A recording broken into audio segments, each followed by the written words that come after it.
ஆதியே துணை. பிரம்மோதய மெய்வழிசாலை ஆண்டவர்கள் திருவடிகளே சரணம். தெய்வத் திருவாக்கியம்.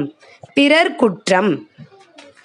சபையில் உள்ளவர்கள் யாரிடமாவது குற்றம் காணும்போது, நாம் அவர்களை விட மட்டமாக இருக்கிறோம், ஒரு தூசிக்கு சமமான நாம், அப்படி இருக்கும்போது அவர்களை நாம் எப்படி குறை கூறுவது என்று நாண வேண்டும். இப்படியே கட்டாயம் நினைக்க வேண்டும். அப்படி இல்லாவிட்டால் நீ இந்த மெய்யை எவ்வளவு கனம் கொண்டு பற்றி கொண்டு இருந்தாலும் அது உன்னை கைவிட்டு போய்விடும்.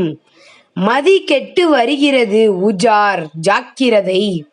எம் நினைவு உன் உள்ளத்தில் சதா இல்லாவிட்டால் ஆபத்தே வரும். எம் நினைவு உன் உள்ளத்தில் சதா இல்லாவிட்டால் ஆபத்தே வரும். நம் மக்கள் எல்லோருடைய நாக்கு நுனியிலும் ஒரு பூட்டு போட்டு தொங்க வேண்டும். யாகவராயினும் நா காக்க காவாக்கால் சோகாப்பர் சொல்லுக்கு பட்டு என்பதுதான். நாவடக்கம் எல்லோருக்கும் கட்டாயம் வேண்டும். உன் நா எப்பொழுதும் மூலமந்திரம் ஜபித்துக் கொண்டே இருந்தால் மேற்சொன்ன செயல் தானே உனக்கு கைவரவாகும். உன் நா எப்பொழுதும் மூலமந்திரம் ஜபித்துக் கொண்டே இருந்தால் மேற்சொன்ன செயல் தானே உன் கைவரவாகுமே. உன் கண்ணில் உன் கையே தவறி பட்டுவிட்டால் கையை நீ கோபித்தது உண்டா? இல்லை. உனக்கு இனிய சுவையை ஊட்டும் ஏற்றம் உன் நாவை பல் கடித்துவிட்டால் பல்லை கோபிப்பது உண்டா? இல்லை.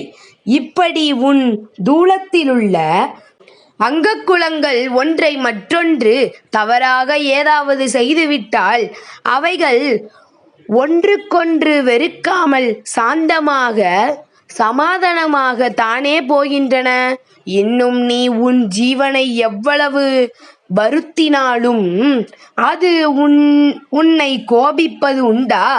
அப்படி இருக்க உன் ஜீவ சகோதரன் ஒருவன் ஏதோ ஒரு சொல் உன்னை பற்றி மட்டமாக சொல்லி விட்டதற்காக உன் மதிப்பு குறைந்து விட்டதென்று கொம்பில் துணியை சுற்றிக்கொண்டு ஊர் முழுவதும் தூற்றிக்கொண்டு செல்லுகிறாயே, அது ஏன்? அப்போ நீ எம்மிடம் அங்கமாக ஒட்டவில்லை என்று ஆகிறது.